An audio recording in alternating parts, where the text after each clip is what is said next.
つまりね、荒木くん。荒木くんが何と言おうと、どんな友達同士になれると思うの。一つだけ何でも言うことを聞いてあげるわ。何でも？本当に何でもいい一つだけ叶えてあげる。世界征服でも永遠の命でもこれから地球にやってくる私としてはもっと個人的なお願いの方が助かるのは事実ね。お手軽に何でもいいわよ。一週間語尾にニュッとつけて会話してほしいとか。Life's never simple when you're caught between the world of the living and the supernatural. Strange encounters, inexplicable phenomena, and a splash of teen angst. Dive deep into a narrative where high school life meets enigmatic creatures. In a world where lore intertwines with reality, every stairway could be a meeting with the unexpected. From dangerous school supplies to life-altering conversations, expect the bizarre to be just another Tuesday.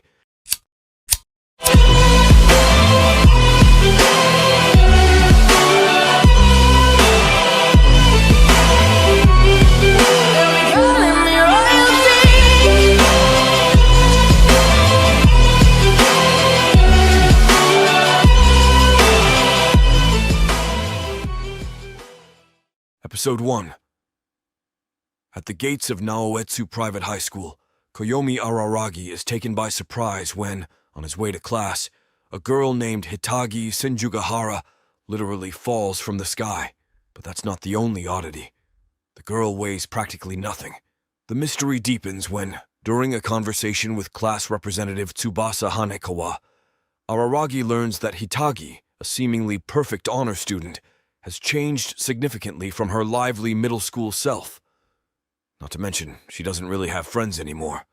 Araragi's intrigue grows, especially after discovering they've shared the same class for 3 years, and he never truly knew her. But things take a dark turn. Upon leaving the classroom, Hitagi confronts Araragi, pressing a cutter to his cheek and accusing him of prying into her life. This altercation leads to the reveal of her uncanny condition, a bizarre weightlessness, attributing her loss of weight to a mystical encounter with a crab. Araragi, unfazed by the violence, thanks to his rapid healing from a prior brush with the supernatural, offers to help Hitagi, leading to a breathtaking bike chase, ending at an eerie abandoned cram school building. Here, Araragi introduces her to Mime Oshino, a man with esoteric knowledge, previously aiding Araragi with his own supernatural woes. Mime's residence is also home to a silent girl named Shinobu Oshino, her mysterious presence adding another layer to the tale. As discussions unfold, Senjugahara shares her haunting story. It's discerned she may have encountered a heavy crab from folklore, an entity associated with weight. Mime believes her predicament is solvable, but insists the solution lies within her. The intriguing blend of myth and reality, combined with raw teenage emotion, sets the stage for an enthralling journey, where the lines between the ordinary and the arcane blur. Episode 2. Hitagi takes Araragi to her dwelling, not a mansion like he expected, but rather a patched-up apartment.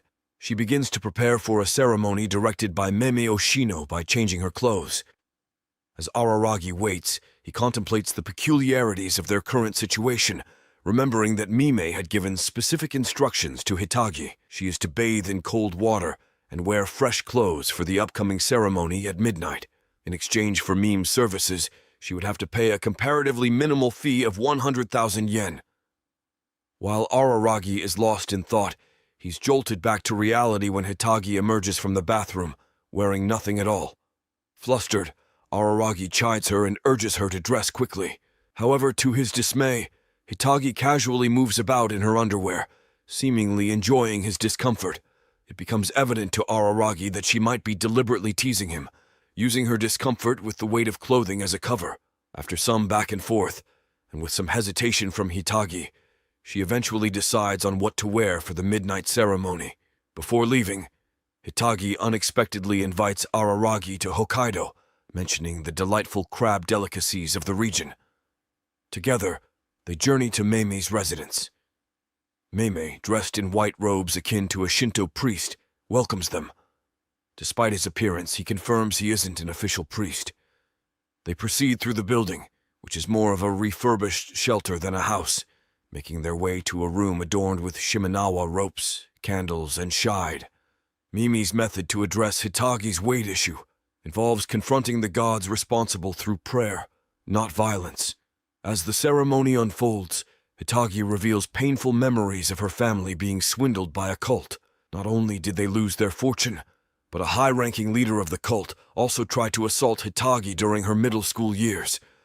Although she managed to fend him off, her mother was punished by the cult. Suddenly, a god in the form of a crab materializes.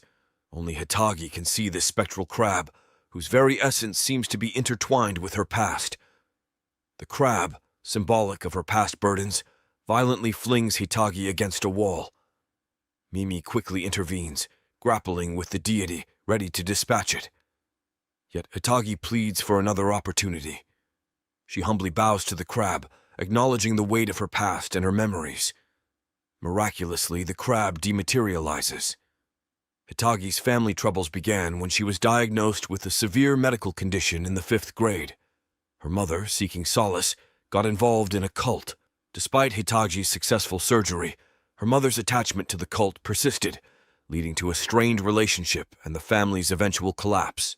Mimi articulates to the emotionally spent Hitagi that she had subconsciously willed this upon herself.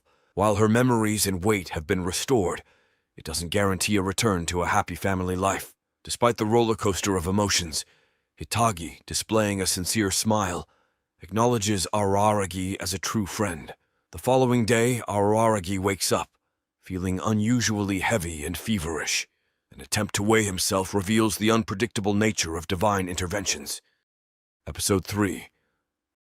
Koyomi Araragi sits alone in Namishiro Park on Mother's Day. Lost in his thoughts, he recalls a tense argument with his younger sister Karen that had prompted his solo outing. However, the quiet park soon resonates with a familiar voice as Hitagi Senjugahara arrives, wearing a stunning dress Koyomi has never seen before. Hitagi, playfully teasing Koyomi, suspects he harbors impure thoughts about her in that dress.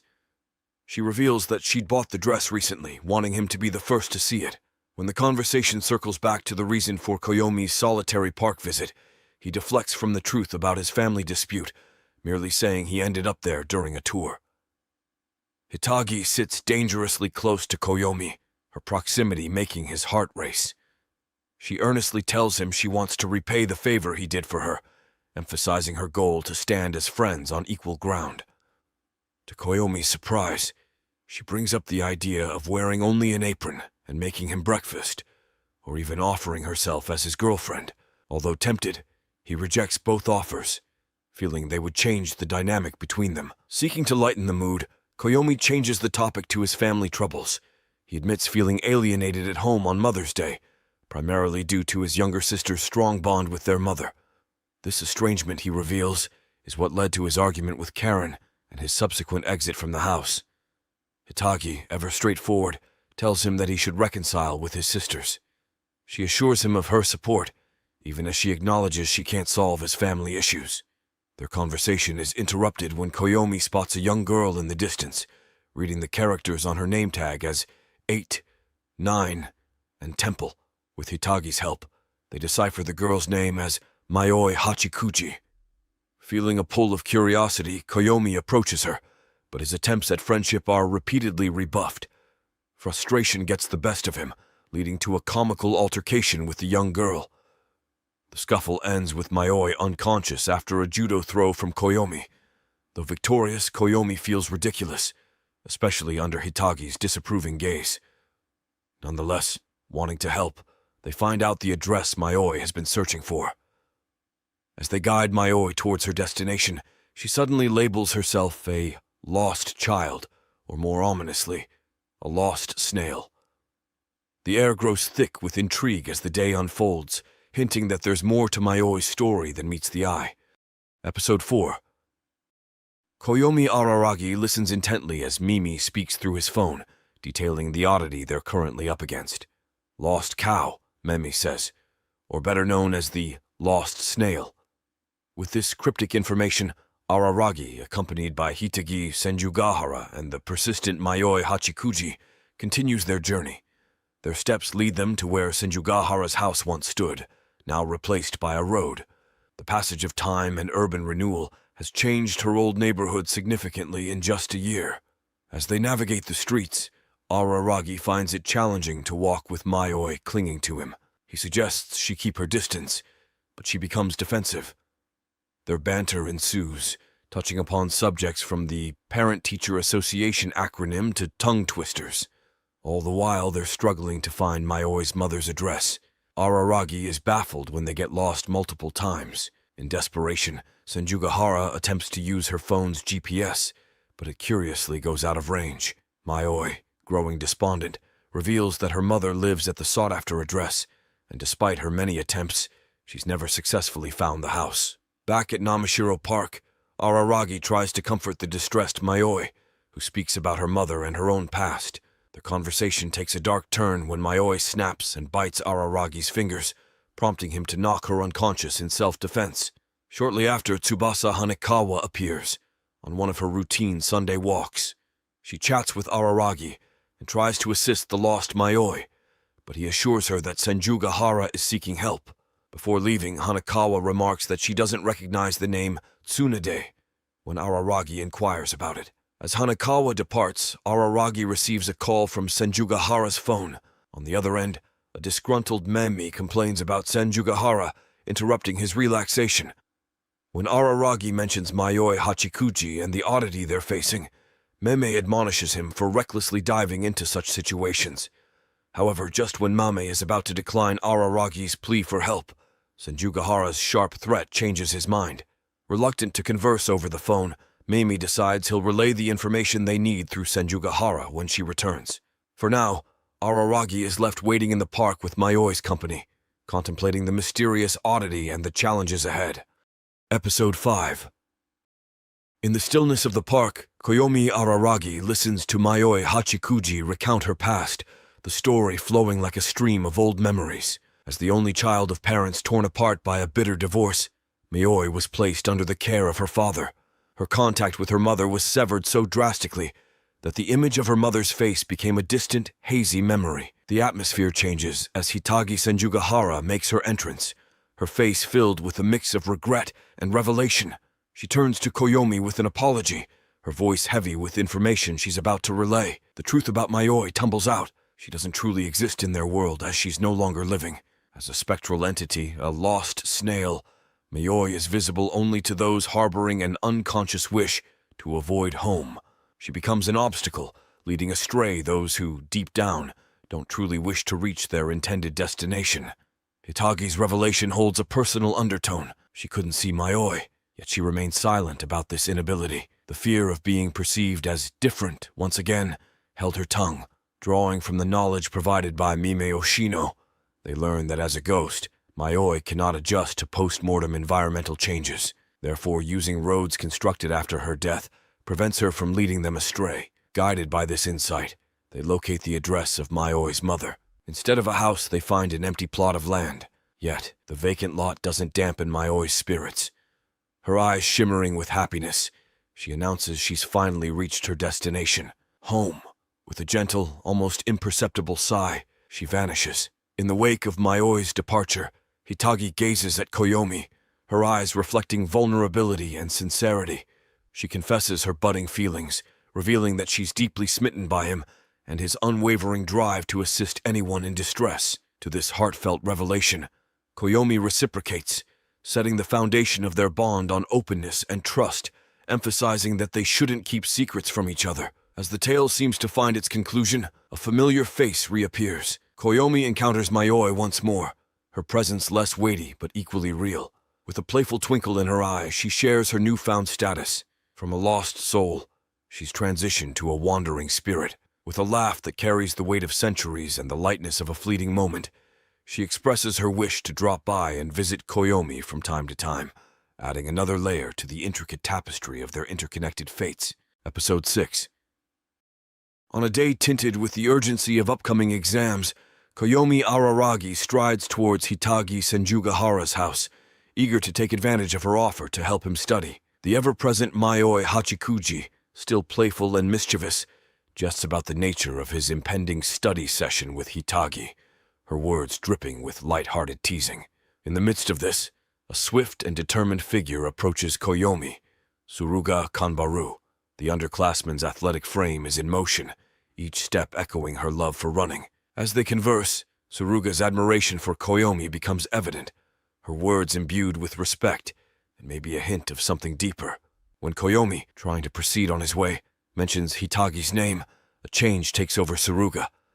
She abruptly retreats, her pace quick and her face inscrutable. Upon reaching Hitagi's dwelling, the study session commences. Between discussions of academic challenges and future aspirations post-high school, the conversation takes a more personal turn. The mere mention of Suruga makes the atmosphere dense, like a heavy cloud about to burst. It's revealed that Hitagi and Suruga shared a bond in middle school. Their camaraderie was so profound that some speculated Suruga might have nursed feelings for Hitagi. However, the bridge between them was burnt in high school, leading to an estrangement that still lingers. Seeking clarity, Koyomi, after his study rendezvous, dials Tsubasa Hanekawa. He hopes she might shed light on the intricate web of relationships between Hitagi and Suruga. Tsubasa, however, treads cautiously, advising Koyomi to prioritize his bond with Hitagi. She cautions him against delving too hastily into the depths of Hitagi's history, hinting that some memories might be better left untouched for the time being. The day, already filled with emotional turbulence, takes a darker turn. On his route to meet Meme Oshino, intending to deliver Hitagi's payment, a shadow emerges from the sidelines. An assailant swathed in a raincoat lunges at Koyomi. The intensity of the attack is heightened when Koyomi spots bandages dangling from the attacker's left arm. The fight is fierce and unyielding, leaving Koyomi battered and bleeding on a set of desolate railroad tracks. Amidst the pain and haze, Hitagi's voice pierces through. She's found him in this vulnerable state. With a mix of concern and rebuke, she points out that he's forgotten the very payment he was supposed to deliver. Episode 7. Hitagi Senjugahara's eyes, filled with concern, scrutinize Koyomi Araragi as she offers a possible explanation for his injuries. A car accident. In an attempt to prevent further probing, Koyomi suggests a more innocuous cause. A simple stumble. Her gaze sharpens for a moment, then softens.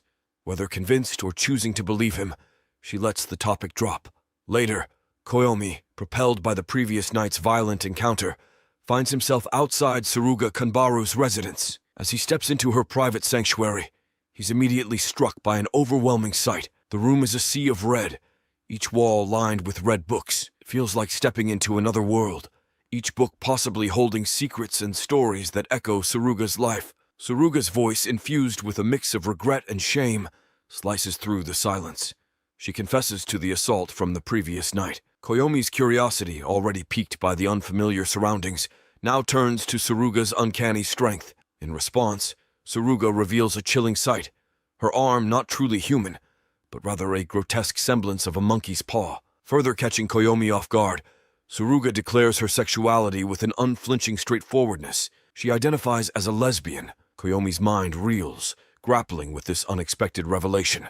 The weight of her confession hangs in the air, adding yet another layer to their already complicated dynamic. Deciding to seek guidance, Koyomi takes Suruga to meet the enigmatic Meme Oshino. Oshino's keen eyes take in Suruga's peculiar arm, and after a few moments of contemplation, he offers an explanation that diverges from Suruga's belief. According to him, the arm isn't just a monkey's paw, it's a manifestation of a lesser devil. Unlike a monkey's paw, which grants wishes but remains separate from its possessor, this devilish appendage has integrated itself into Suruga, threatening to claim her very soul. Oshino's words are heavy with implications. Once Suruga's wishes, powered by the devilish arm, reach a count of 3, her soul will be the price to pay. The chilling reality of Suruga's predicament dawns on both her and Koyomi. The arm, once seen as a symbol of strength, now casts a shadow of impending doom. As the reality of the situation sinks in, the air grows tense.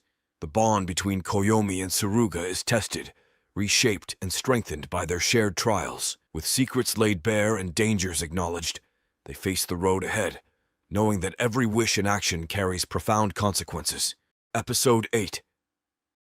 The chilling tale of Suruga Kanbaru's cursed arm traces back to her childhood. As a young 4th grader, she'd once coveted victory in a local race. With a mummified hand, an eerie inheritance from her mother, she whispered a wish, hoping to run with unparalleled speed. Yet the price of her plea soon became evident. Years pass, and Suruga's reverence for the arm's dark power grows. She contemplates invoking its magic to assist Hitagi Senjugahara, a friend grappling with an otherworldly crab dilemma. But sensing the hand's penchant for distorting desires and manifesting their malevolent core, Suruga abstains. Meme Oshino, a man wise in the arcane, deduces the arm's growth is a testament to the devil claiming a piece of Suruga's essence, a consequence of her first wish. Oshino's remedy is grim: sever the possessed arm. For Koyomi, injured grievously by the hand's demonic might, it's an apt retribution. He turns to Shinobu, seeking a boost in his vampiric abilities through a transfusion of his own blood. The ensuing showdown is a gruesome spectacle. Even with enhanced powers, Koyomi finds himself outmatched, with the devil's fury leaving him tattered and on the brink of death. In a twist of fate, Oshino intervenes, beckoning Hitagi to the scene. Koyomi's deliberate concealment of the unfolding peril from Hitagi emerges as a breach in the trust they'd vowed to uphold in their relationship. Yet her arrival proves providential. The devil, caught in a conundrum of conflicting intentions, retreats, effectively nullifying the sinister pact. As the dust settles, while the devil's presence dissipates, Suruga's arm remains marred. However, from the turmoil and shared trials, new bonds emerge. Suruga, Koyomi, and Hitagi unite. Episode 9. Under the request of the mysterious Oshino, Koyomi Araragi and Suruga Kanbaru find themselves venturing to an ancient, forsaken shrine atop a mountain. As they ascend the winding trail, an odd encounter occurs. A girl in haste dashes past them, her gaze lingering just long enough for a fleeting exchange before she disappears down the path. Upon reaching the shrine, the atmosphere turns palpable with unease. Littering the ground are snake carcasses, their lifeless forms arranged in grotesque patterns, indicative of a ritual with intentions unknown. This sight, darkly macabre, and far from what they'd anticipated, prompts Koyomi and Suruga to abandon their mission and retreat hastily from the site. The subsequent day, Koyomi finds himself in a bookstore alongside Tsubasa Hanakawa. While their primary objective is to procure study guides, the ambience grows contemplative as Tsubasa offers unsolicited counsel. She highlights the potential perils of Koyomi's indiscriminate kindness, cautioning that without setting clear boundaries, especially with individuals like Suruga, he risks jeopardizing his bond with Hitagi Senjugahara. Their interaction takes an unexpected turn when Tsubasa unveils her post-graduation aspiration, not the conventional collegiate route, but an adventurous journey across the globe.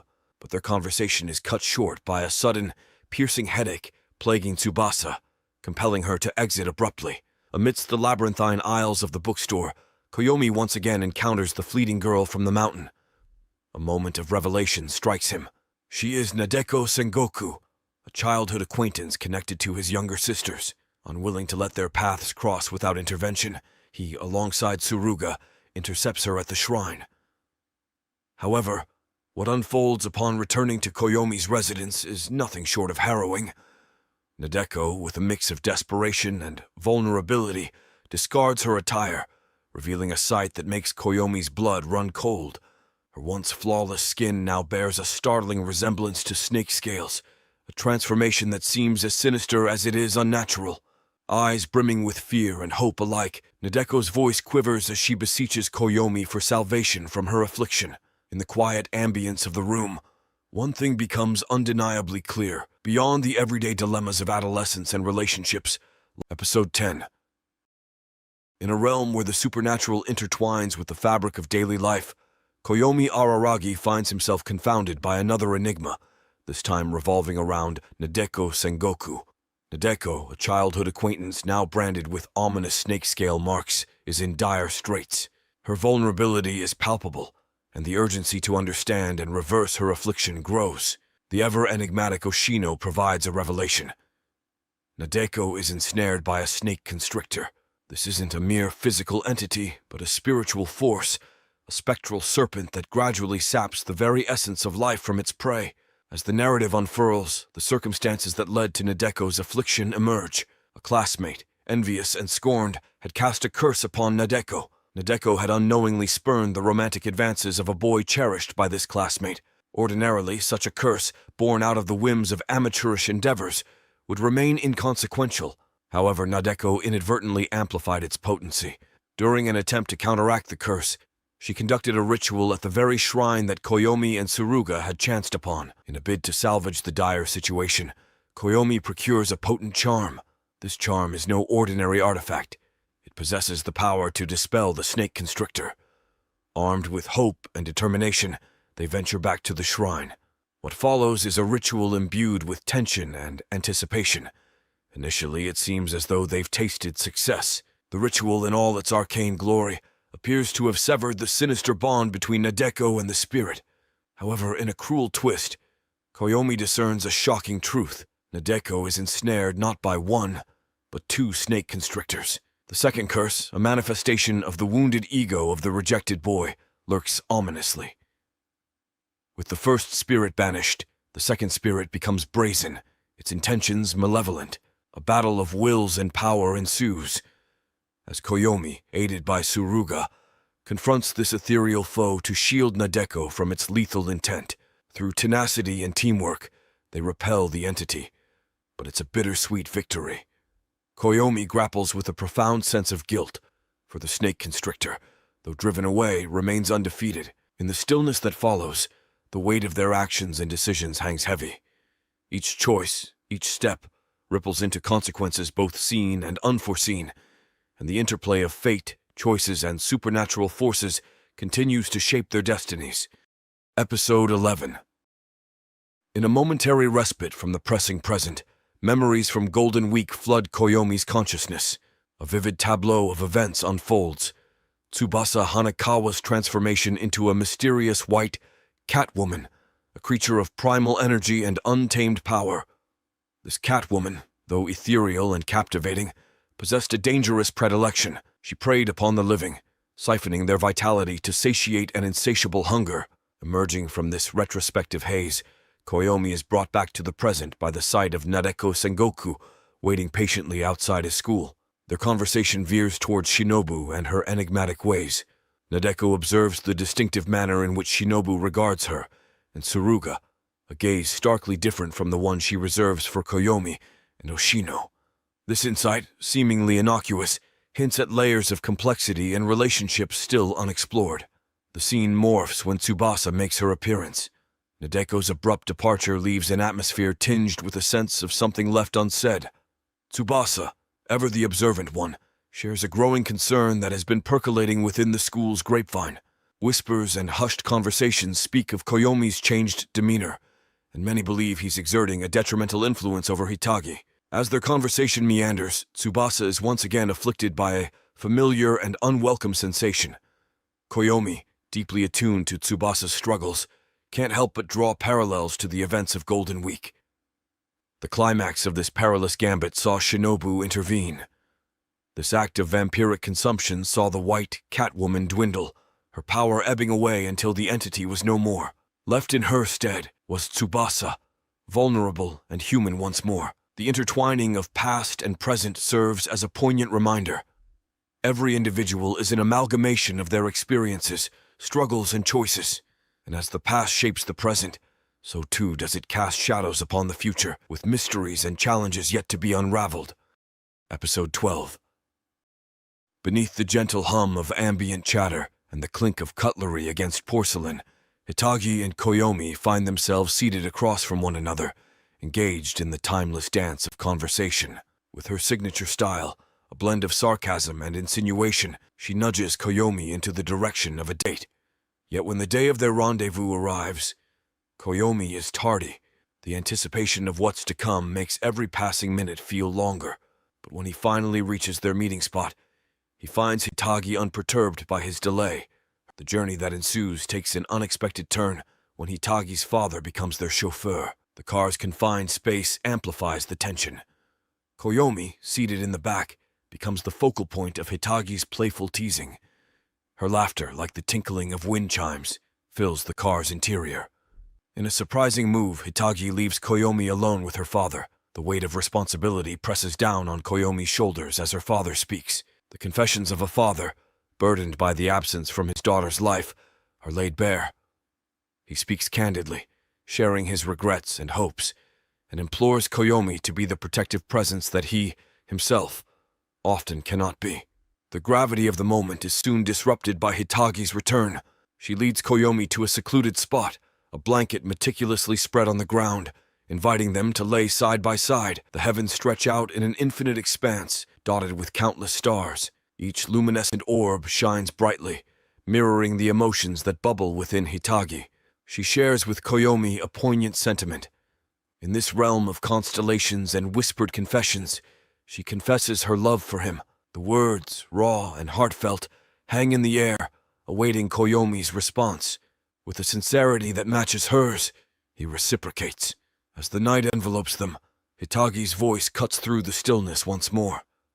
Echoing the beginning of their day, she asks for a kiss, her request artfully concealed within layers of indirectness. Episode 13. The morning sun casts dappled light onto the streets, and as Koyomi makes his way to school, a familiar figure catches his eye.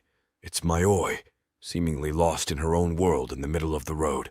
In a playful impulse, Koyomi surprises her with a teasing assault, hoping to engage in their usual banter.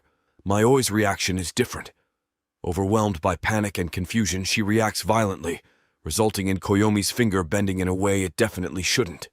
She shares that she recently spotted Shinobu, engrossed in her ever-persistent love for donuts. The information is intriguing, but before Koyomi can ponder it, his phone buzzes with an incoming message. It's from Tsubasa. Her text is an odd request, to skip school and meet her at the playground.